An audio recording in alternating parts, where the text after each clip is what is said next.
Tidim lambi gi Bishnupur Forest Gate mapada Bishnupur amadi akoibada khundariba khunsingi Meira Paibi Singna lambi asida Thattuna Assam Rifles tatpada thingkhre. Tha mari pharakadauraba Manipur gi irang asida India amadi Manipur government na waroisin purakpa ngamdana lairingai cherakta nauna army amasung Assam Rifles sing pusinaba thaurang tawrakpadagi yaningdaba phongdoktuna lambi thingbani hairi.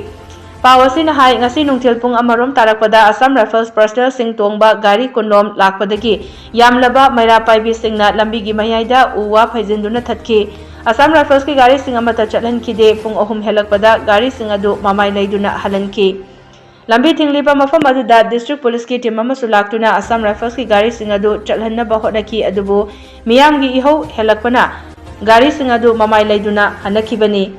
Thogdok thokpamda ADM Bishnupur X Bobby su laktuna yengsinki. Yeng bayaba ako yeng thajan bayaba kayang wali bage thajal lakadoba adubu ngasi haiba numistagedi India Army Assam Rifles asi lokthokti makhayidi ako ngasi haiba numistagi ako khongjang changjan ba hojare aduga loina na khangbi gadabadi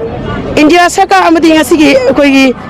saka asta ani makile tinaraga ngasi akoina wahoriba tahoriba ase kaiso bidaba mamali ngasi akoi praja imaiben mayamna kapiba lawriba khoriba mayamse kaiso khangdaba mali aduna ngasi haiba numistadi isadagi kheng tarabo akoi tedi maiba chidaida Assam Rifle haiba se